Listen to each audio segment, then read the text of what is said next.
عقیدہ.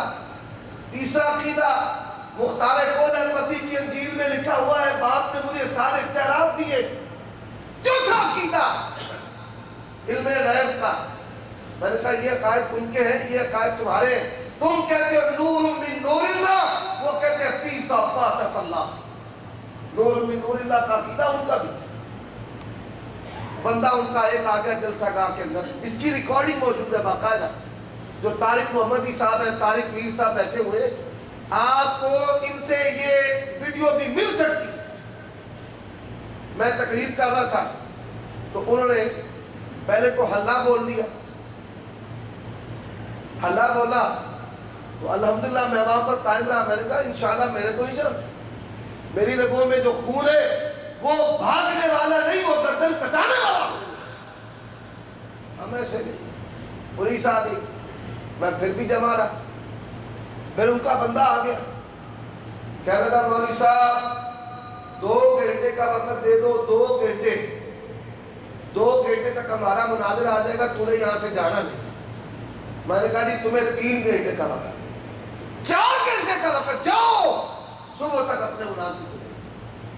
میں صبح تک وہاں رہا، فجر کی نماز میں نے وہاں پر پڑھی، اور پھر میں نے کہا آؤ بھائی اب تو کئی گھنٹے گزر چکے ہیں، کہاں پر تمہارا مناظر. پولیس درمیان میں آ گئی، انہوں نے کہا جی چلو شہر چھوڑ دو، نکل جاؤ، چلے جاؤ. بحمدہ تعالی اللہ کی توفیق سے انتظار کرنے کے بعد، عہد و پیمان کو پورا کرنے کے بعد جب ہم وہاں سے نکلے، نمبرداروں کے بیٹے، جٹ برادری کے، راؤ رانا برادری کے لوگ انہوں نے اکٹھ کیا. کہا بات تو بڑی سادہ ہے، گرجا گھر میں چلے جاتے ہیں، خود جا کر پوچھ لیتے ہیں. گرجا گھر کے اندر گئے، پادری سے پوچھا پادری صاحب حضرت عیسیٰ کے بارے میں آپ کے یہ عقیدے ہیں؟ پادری نے کہا ہاں ہاں ہمارے عقیدے.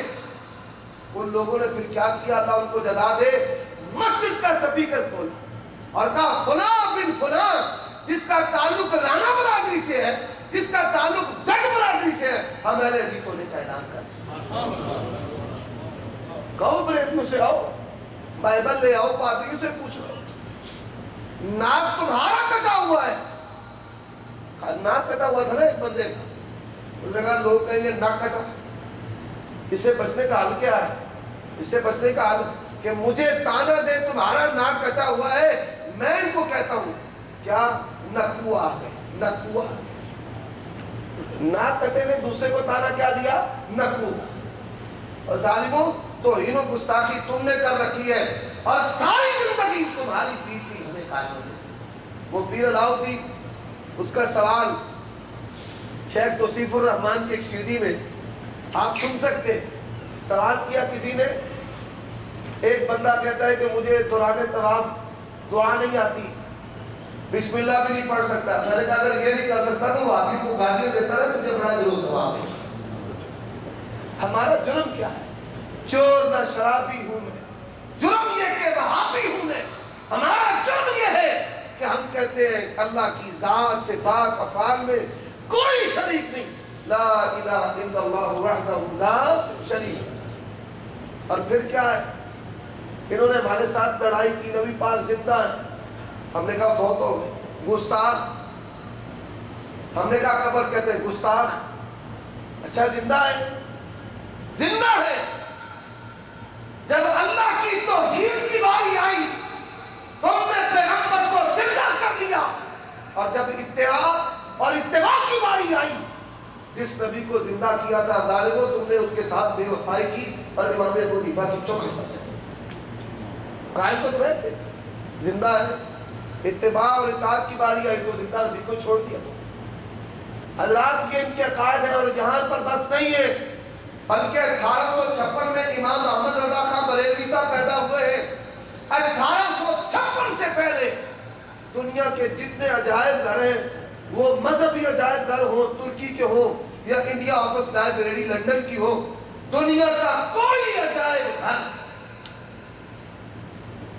وہاں پہ خوردبینے لگا کر بریلوی جو مذہب ہے اس کو نکالے کتابوں سے.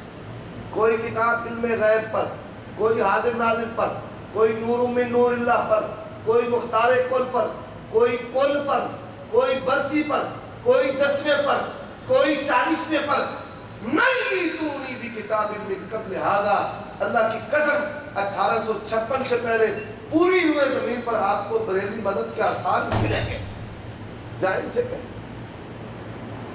حضرات جو بندی بریلویوں پہ بات کی جائے لوگ خوش ہوتے ہیں، جو بندیوں پہ بات کریں تو کہتے ہیں نہیں ہمارے تو ہندی بند۔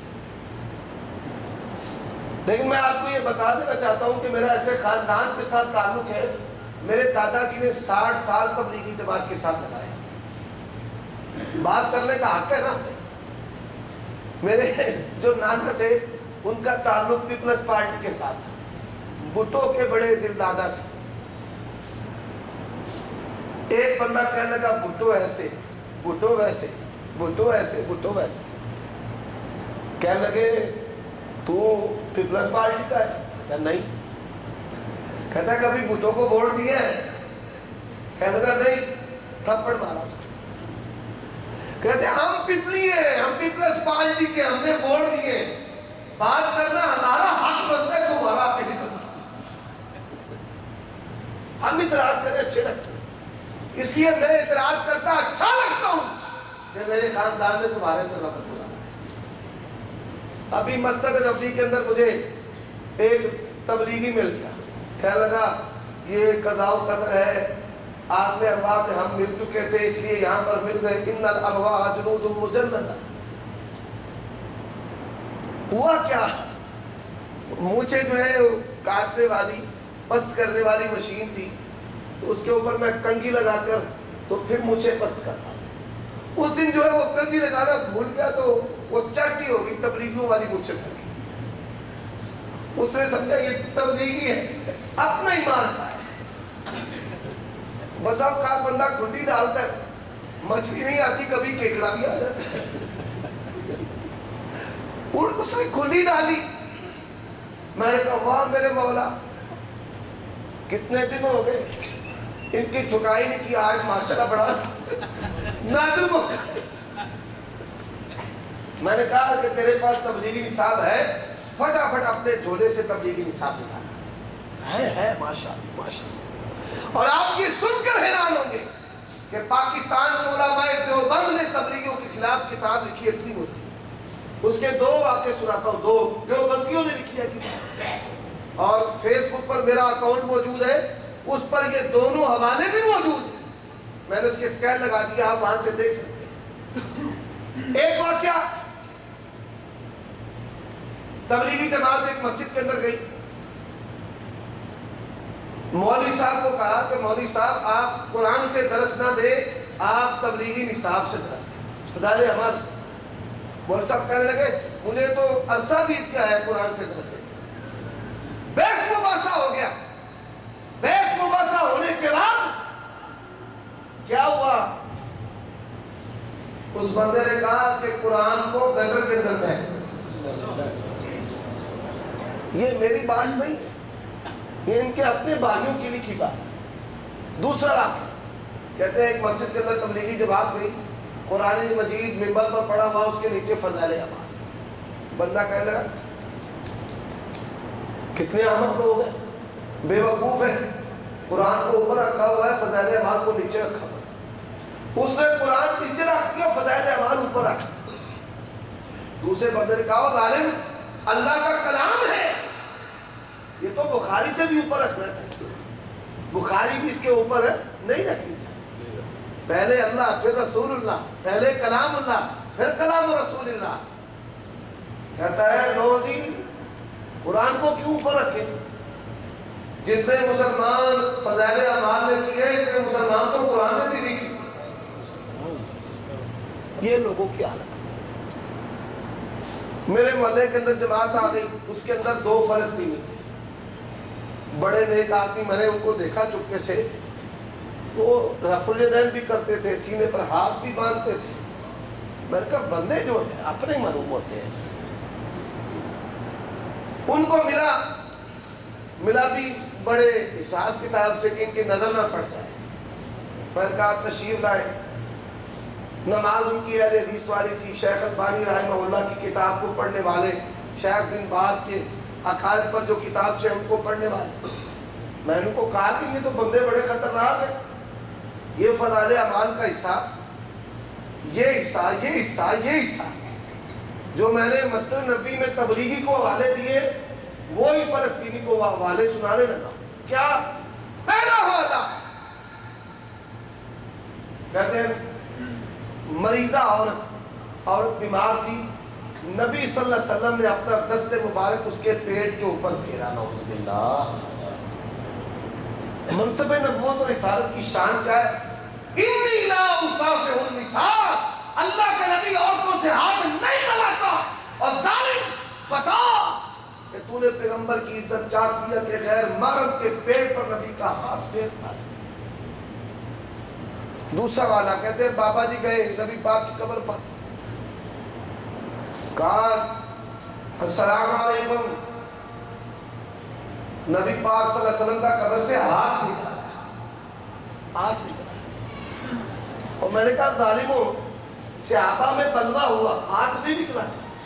فاطمہ روتی رہی, یا بتا من جنت الفردوس ماوا, ہاتھ نہیں نکلا. تیرے مذہب وہ ترویج دینے کے لیے ہاتھ نکلا تھا. اور اتفاق یہ ہوا کہ یہ گروپ جو ہے 8, 10, 12 افراد پر بڑھتا چلا گیا. مسجد نبوی میں اگلا جمعہ پڑھایا شیخ صلاح البدیر, انہوں نے باقی رہی کئی کسر جو ہے انہوں نے خطبے میں نکال دی کہ یہ بالکل جھوٹی بات ہے جو کہتے ہیں نبی کا ہاتھ قبر سے نکلا. یا اللہ یہ تو نے تائید کروا دیے, تیرا احسان. اب جب میں نے یہ اس کو حوالے دیے فضائل سرکار سے اللہ ہونے کا دعویٰ جو میں ہوں وہ تو ہے, اس نے نشان لگا نشان لگائے تو کہتا ہے پھر کس کتاب سے درس دینا چاہیے. میں نے کہا ریاض الصالحین سے, اخلاق اگر. اور یہاں پہ یہ بات سمجھ لے, میں نے ان سے یہ بات کہی کہ کبھی مولوی زکریا پر امت ایک نہیں ہو سکتی. تنفی ہے, شافی نہیں مانے, مالکی نہیں مانے, حملی نہیں مانے, جعفری نہیں مانے, زیدیہ نہیں مانے. کون سی ہستی ہے جس پر امت ایک ہو سکتی ہے؟ اس کا نام محمد الرسول اللہ. اللہ کے لیے تعصب کو صرف کچھ لمحوں کے لیے اپنے دل سے نکال. میری باتوں کو سنیں, اچھی لگے ٹھیک ہے, نہیں اچھی لگتی میرے لیے دعائی کر دینا بھئی اللہ عمر صدیق کو ہدایت دے, تبلیغوں کی بڑی مخالفت کرتا ہے. کہتے نہیں وہیں پر بیٹھے, آپ نے وقت لگایا ہے. میں نے کہا ہاں کتنا؟ میں نے کہا ساری عمر. کہتا ہے ساری عمر لگائی ہے تو مسجد نبوی میں کیوں بیٹھے ہو, اور تمہیں تو رائیونٹ میں ہونا چاہیے تھا. کیسی عجیب بات ہے, حرمین میں بیٹھ کر رائیونٹ کی بات کرتے. یہ کون سا اسلام ہے؟ اللہ کے پیغمبر نے کہا ہے کہ ایمان سمٹ کر یہاں آئے گا جس طرح سانپ اپنی بل کی طرف آتا ہے. تو ان کا ایمان رائیونٹ کی طرف جا رہا ہے, مشرق کی طرف جا رہا ہے.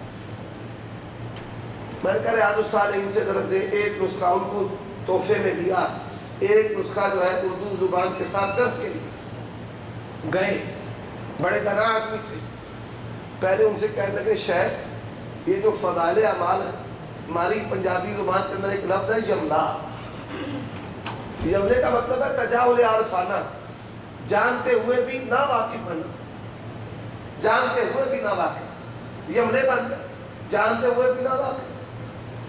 یہاں سے درس دے عربی میں, وہ جو ٹرانسلیٹر تھا اس نے وہاں سے درس دیا, میری والی بات جو بیان کرتا تھی وہ مل گئی. جب سارے مقامات تحریر ہو گئے, دوسرا دن ہوا عشاء کا وقت, تو کہنے لگے یا شیخ درس من ھذا الکتاب, اے شیخ ریاض الصالحین سے درس دے. اب ان کا جو امیر تھا کہنے لگا ھذا الکتاب لا یفیدنا ولا یجود لنا, یہ کتاب ہمیں فائدہ نہیں دیتی اور ہمارے لیے جائز بھی نہیں. فلسطینی غصے میں آ گیا, کہنے لگا ظالمو, نبی کی کتاب, حدیث کی کتاب تمہیں فائدہ نہیں دیتی, تمہارے مولوی کی کتاب جس کے اندر شرک و کفر بھرا ہوا ہے وہ تمہیں فائدہ دیتی. ہم نے ایسی تبلیغ نہیں کر گئے, بڑے خوش, شکریہ ادا کیا. ان کو بھی پتا چل گیا بھئی عمر صدیق جو ہے ان کو سن گیا. اب الحمدللہ کیا ہے کہ محلے کے وسط درمیان میں میری مسجد ہے، پہلے ان کی مسجد ہے، تو اب کیا ہے کہ وہ پیچھے وسط میری مسجد کی طرف اور پیچھے محلے میں جانے کی ضرورت ہی نہیں ہے. کیا دین کو مذاق بنا رکھا ہے. پھر آئیے تقلید کی بات کرتے ہیں. کہتے ہیں تقلید ایک آتی ہے. کیوں بھائی؟ غیر مقلد ہے، ادھر کچھ ادھر کچھ ادھر کچھ ادھر کچھ، کچھ نظم کا اختلاف ہے، کچھ ذہنی اختلاف.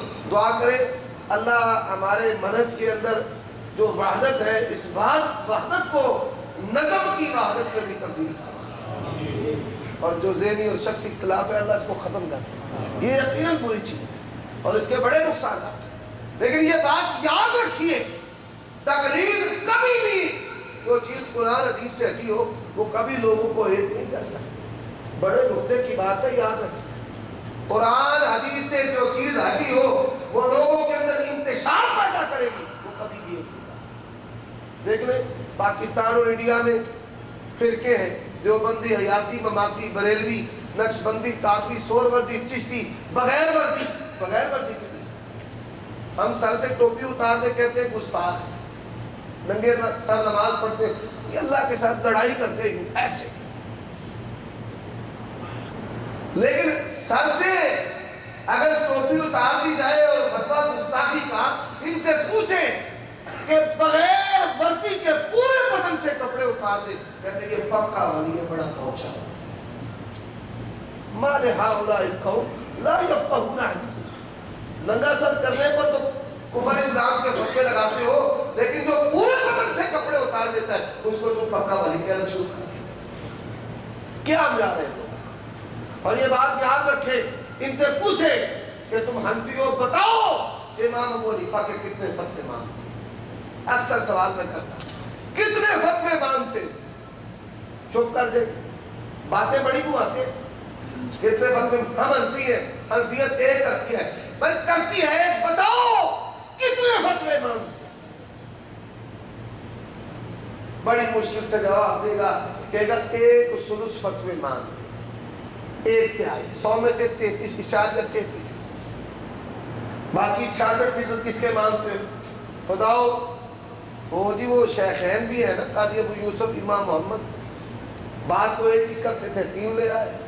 پھر ان کی مانتے ہو، باقی سب نہیں. ہمارے ایک اور امام بھی ہیں، ان کا نام حسن بن زیاد لولوی.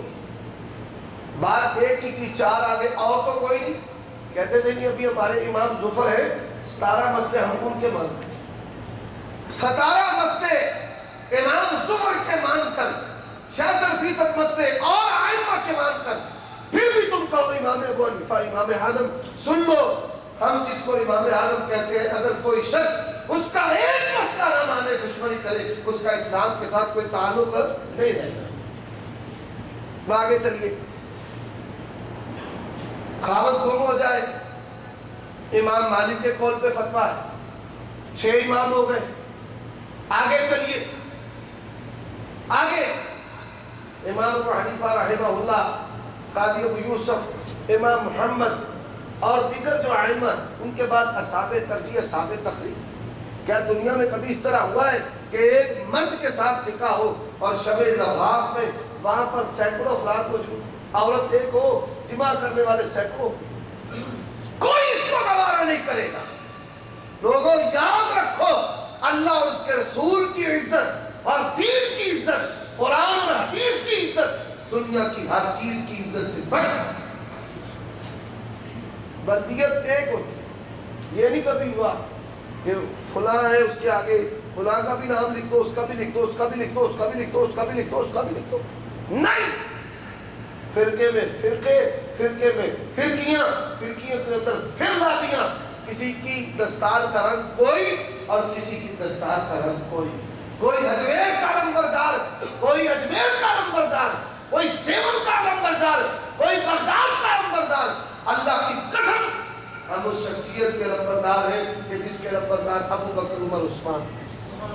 اور ہم اس شہر کے نمبردار ہیں کہ جس کے نمبردار اللہ بھی ہے، رسول اللہ بھی ہے، صحابہ بھی ہے، مکہ مدینہ. یہاں پر یہ سن کر ویران کہتے ہیں مدینہ شریف، مدینہ آؤں، مدینہ جاؤں، مدینے دیا پاک گلیاں، ایسی باتیں بھی ہوئی. لیکن آپ یہ سن کر حیران ہوں گے کہ فتاوی عالمگیری اور دیگر کتب کے اندر لکھا ہوا ہے کہ مدینہ حرم، مدینہ پاک نہیں ہے. ان کی کتابوں کے اندر لکھا ہوا ہے. سیون کو پاک کہیں گے، شریف کہیں گے، بغداد کو، اجمیر کو، اجمیر کو، پاک پٹن کو، گولڑا شریف کو، نہ جانے کس کس شہر کو. بلکہ مولانا اسماعیل سلفی رحمت اللہ علیہ انہوں نے بڑی پیاری بات کی. کہتے ہیں کہ یہ مذہب 3 باتوں کا مجموعہ ہے. پہلی بات، مد مقابل کو گندی گالیاں دو، خوب گندی گالیاں. دوسری بات، تہمتوں کا بازار گرم کر، تہمتیں لگاتے رہو، گستاخ ہے، ولیوں کو نہیں مانتے، نبیوں کو نہیں مانتے، ائمہ کو نہیں مانتے، یہ منکرین فقہ ہیں، یہ انگریز کے دور کی پیداوار ہے، بس باتیں بناتے جاؤ. اور تیسری بات، جس چیز کو دین بنانا ہے اس کے ساتھ شریف کا اضافہ کر، کول شریف، دسواں شریف، مدار شریف، کوفہ شریف، فلاں شریف، فلاں شریف. یہ انتہائی خطرناک شریف ہے. کیوں؟ دستار کے ہر ایک پیج کی تحقیق ہے لازم، ہر صاحب دستار معذر نہیں ہوتا. یہ تیرے جبے کبے کی جو تحقیق ہے نا اہل حدیث نے کی، تجھے اس بات کی تکلیف. اور آپ یہ سن کر حیران ہو گئے. ابھی طارق بھائی نے ایک شخص سے میری گفتگو کروائی جو خود بھی عالم دین ہے، اس کا باپ بھی عالم دین. کہتا نہیں چھوڑے حافظ صاحب، آپ کون سے اختلافات لیے پھرتے ہیں؟ مشترکہ دشمن جو ہے وہ شیعہ ہے، اس کے خلاف ہم متحد ہیں. میں کہا ظالمو، شیعہ کے لیے چور دروازہ تم نے تو کھولا ہے. فتاوی عالمگیری کے اندر لکھا ہوا ہے لو قذف سائر ازواج النبی لم یکفر. اللہ کے پیغمبر کی ساری ازواج پہ، خدیجہ پہ، عائشہ پہ، سودا پہ، زینب پہ، ماریہ پہ، جویریہ رضی اللہ تعالی عنہن امہات المؤمنین پر زنا کی تہمت لگائے وہ کافر نہیں. یہ شیعہ کہتے ہیں. بلکہ شرع فقہ پر اٹھاؤ، لکھا ہوا، جو بندیوں جواب دو، تعصب کی بات نہیں، دشمنی نہیں. اگر حوالہ غلط ہو میں ممبر پہ چڑھنا چھوڑوں، لیکن اگر حوالہ موجود ہو تو پھر اپنے ایمان کی فکر کرو کہ شرع فقہ اکبر کے اندر لکھا ہے سب الشیخین مکتبہما لیس بکفر ان کان علی وجہ الاستحلال. حضرت ابو بکر عمر رضی اللہ تعالیٰ عنہما کا خون حلال سمجھ کر ان کو گالیاں دے اور قتل کرے پھر بھی کافر. نبی کی عزت کی بات ہوتی ہے. عزت ہمارے متعلق تو مشہور کر رکھا ہے، توحید کے نمبرداروں کے بارے میں، وہابیوں کے بارے میں، یہ نبی کے گستاخ ہیں. جرم کیا ہے ہمارا؟ ہم کہتے ہیں نبی عالم الغیب نہیں، حاضر و ناظر نہیں، مختار کل نہیں. اللہ خالق ہے، محمد رسول اللہ مخلوق ہے. نبی روتے تھے کس کے سامنے؟ اللہ کے سامنے. رسول اللہ سجدہ کرتے ہیں، اللہ کسی کو سجدہ نہیں کرتا. نبی قیام کرتا ہے، یا ایھا المزمل قم اللیل الا قلیلا نصفہ او انقص منہ قلیلا. بتاؤ پیغمبر قیام کس کی رضا کے لیے کرتا تھا؟ اللہ کی رضا کے لیے. تمہیں پھر بھی سمجھ نہیں آتی؟ ایسا تمہارا دماغ بند ہے. کیا لکھا ہوا ہے ہدایت کے اندر کہ جو شخص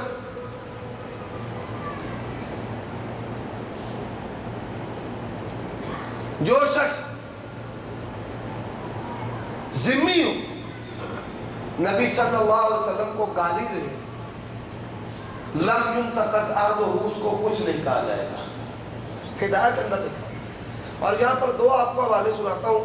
ایک ابن نجیم حنفی کا البار الرائق سے. البار الرائق 6 نمبر جلد ہے. کیا کہتے ہیں؟ کہتے ہیں جب میں نے یہ مسئلہ پڑھا تو میرا دل جو ہے وہ امام شافعی رحمہ اللہ کے مذہب کی طرف مائل ہوا کہ شافعی کہتے ہیں اس کے ٹکڑے کر دیے.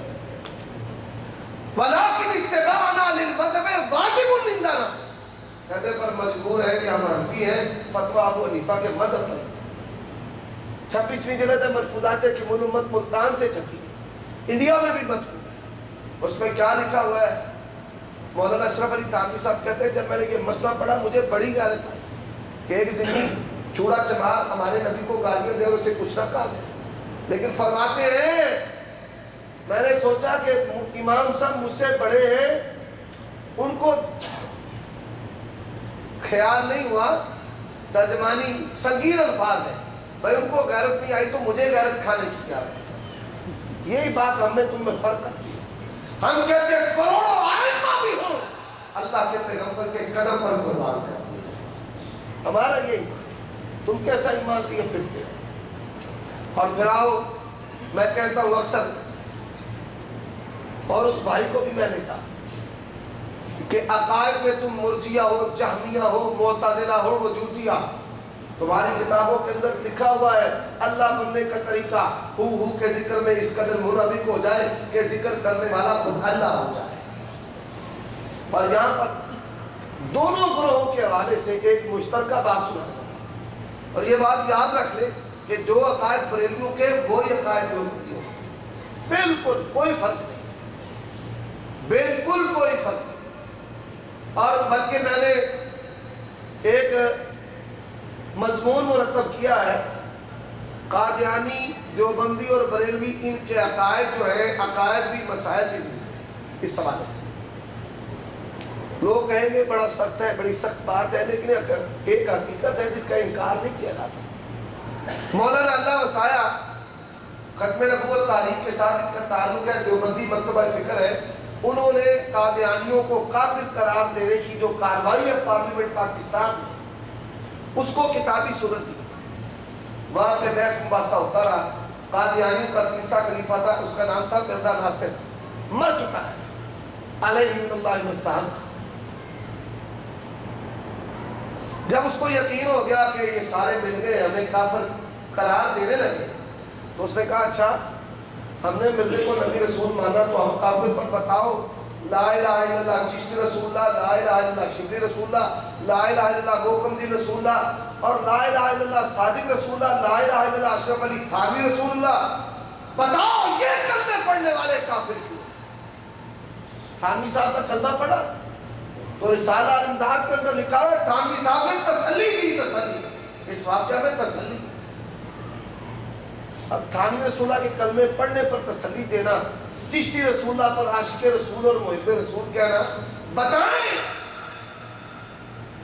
وہاں پر پھنس گئے، نورانی بھی چپ، نیازی بھی چپ، مفتی محمود بھی چپ، مولوی فضل الرحمان کعبہ، مولانا ابراہیم کمیر پوری رحمت اللہ علیہ جو انڈیا سے مہاجر ہو کر کے آئے کمیر پور کے، اللہ تبارک و تعالیٰ اس مرد درویش کی قبر پر کروڑ رحمتیں نازل فرمائے، ان کو لایا گیا۔ وہ آئے اور پھر جو انہوں نے بات کہی، مرزا ناصر اس بات پہ خاموش ہو، کہنے لگے کہ یہ جو ایسی باتیں کہنے والے ہیں ہمارے نزدیک یہ دیوانے پاگل ہیں۔ کیا تم مرزے کو پاگل اور دیوانہ کہنے کو تیار ہو؟ اس پر چپ ہو۔ اور پھر فٹافٹ سے اس نے سگریچر کاٹ دیے، جی بس کافی۔ آج تک قادیانیوں کے اس سوال کا کوئی تسلی بخش دیوبندی اور بریلوی جواب نہیں دے سکے۔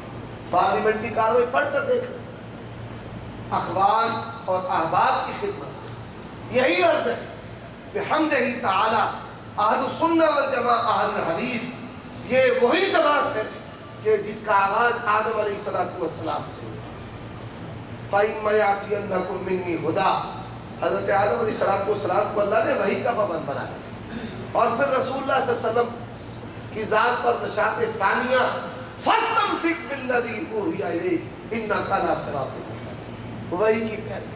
اور آج بحمدہ تعالی وحی کی علمبرداری ہے کہ لوگوں آؤ سلف کے منہج پر چلتے ہوئے کتاب و سنت کے سچے تابعدار بن جاؤ۔ اللہ مجھے اور آپ سب کو پکا اور سچا اہل السنہ اور اہل الحدیث بننے کی توفیق عطا فرمائے۔ وآخر دعوانا ان الحمدللہ رب العالمین۔ جزاک اللہ خیر۔ سبحان جزاکم اللہ خیر، جزاکم اللہ خیر۔ حضرات، ابھی ہم نے نہایت ہی قیمتی بیان سنا ہے، اور اس میں کوئی شک نہیں کہ اللہ کے فضل و کرم سے ان بیانات کو سن کر ہم جیسے دیوبندیوں نے توبہ کی ہے، اور دیوبندیت ٹوٹ رہی ہے، اللہ کا بڑا احسان ہے۔ اور نہ جانے کتنے لوگ ہیں جو یہاں مملکت میں آئے رزق حلال کی تلاش کے لیے، اللہ رب العالمین نے انہیں صرف رزق حلال ہی سے نہیں نوازا بلکہ انہیں اپنے دین کی سمجھ سے بھی عطا عنایت فرما دی، اور انہیں اللہ رب العالمین نے قرآن و سنت پر چلنے کی توفیق سے نواز دیا۔ ہم اللہ رسول صلی اللہ علیہ وسلم نے فرمایا ہے کہ جو لوگوں کا شکریہ ادا نہیں کرتا وہ اللہ کا شکریہ بھی ادا نہیں کر پاتا۔ ہم شکر گزار ہیں فضیلت شیخ اور صدیق صاحب کے کہ فضیلت شیخ نے آپ سب سے ملنے کی غرض سے آپ کو اپنے خیالات بیان کرنے کی غرض سے اس جدہ میں متعدد مرتبہ آئے۔ پچھلے جمعے سلفی منہج کانفرنس میں فضیلت شیخ نے شرکت فرمائی، اور آج صبح جمعے کا خطبہ آپ نے دیا، اور اس کے بعد بلا کسی آرام کے اور لوگوں سے بحث و مباحث بھی ہو رہے ہیں، فون پر یہ گفتگویں چل رہی ہیں، اور اس کے بعد یہاں شام کو عشاء کی نماز کے بعد بھی تشریف لائے۔ اللہ رب العالمین یہ جو جدوجہد شیخ فرما رہے ہیں آپ کے موازین حسنات میں سے درج فرمائے، اللہ رب العالمین آپ کی حفاظت فرمائے، اور اللہ رب العالمین آپ کو اسی طرح جو مسلک کے حق ہے اس کی ترجمانی کرنے کی مزید توفیق سے نوازتا رہے۔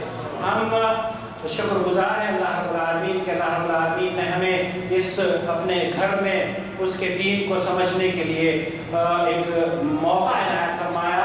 اللہ رب العالمین ہماری اس مجلس پر اپنی رحمتوں کا نزول فرمائے، اور ہم اللہ رب العالمین سے دعا کر رہے ہیں کہ اللہ رب العالمین شیخ کی حفاظت فرماتے ہوئے جس امن و شانتی سے آپ یہاں پر تشریف لائے ہیں، اللہ رب العالمین اپنے اہل و عیال کے ساتھ ان کی والدہ کا سفر مبارک بنا دے، قابل قدر سعی اور معاف کیا ہوا گناہ بنا دے، اور انہیں امن و سلامتی کے ساتھ اپنے وطن لوٹائے، اور اللہ رب العالمین ان کے عمرے کو، ان کی نمازوں کو، ان کی زیارتوں کو شرف قبولیت عطا فرمائے۔ ہم گزارش کریں کہ فضیلت شیخ سے کہ وہ جس ڈاکومنٹ کا ذکر شیخ نے کیا ہے کہ قادیانی، بریلوی اور دیوبندی ان تمام کے جو مشترکہ عقائد ہیں وہ شیخ نے مرتب کیے ہیں، اللہ رب العالمین ہمیں اسے دیکھنا نصیب فرمائے، وہ تیار ہو، اور اس یہاں بلد الحرمین شریفین میں بھی اس کی انشاءاللہ تعالیٰ اگر وہ آ گیا تو ہم سب کو اس کی نشر و اشاعت میں بڑھ چڑھ کر حصہ بھی لیں گے انشاءاللہ تعالیٰ۔ ایک اور بات میں عرض کرنا چاہ رہا تھا جو ابھی شیخ نے ذکر فرمائی، اور شیخ صلاح الدین کا خطبے کا تذکرہ بھی کیا، اسی ضمن میں جو مفتی ہیں سعودی عرب کے شیخ عبدالعزیز آل شیخ حفظہ اللہ، ان کے پاس ایک سوال آیا تھا اسی قصے کے بارے میں کہ جو آدمی یہ سمجھتا ہو کہ مولانا زکریا نے جو قصہ نقل کیا ہے کہ نبی کریم صلی اللہ علیہ وسلم کا قبر مبارک سے ہاتھ نکلا، کیا اس کے پیچھے نماز پڑھنا جائز ہے؟ تو شیخ عبدالعزیز حفظہ اللہ جو ہے شیخ عبدالعزیز آل شیخ حفظہ اللہ مفتی مملکت سعودی عرب، انہوں نے کہا یہ باطل بات ہے، اور جو آدمی یہ سمجھتا ہو کہ ایسے یہ عقیدہ درست ہے اور یہ صحیح قصہ ہے، ایسے شخص کے پیچھے نماز پڑھنا جائز نہیں ہے۔ اسی پر ہم آج کی اس مجلس کا اختتام کرتے ہیں۔ آپ تمام کے شکریوں کے ساتھ اللہ رب العالمین آپ کو جزائے خیر عطا فرمائے۔ سبحانک اللہم و بحمدک اشہد ان لا الہ الا انت استغفرک و اتوب الیک۔ السلام علیکم ورحمۃ اللہ وبرکاتہ۔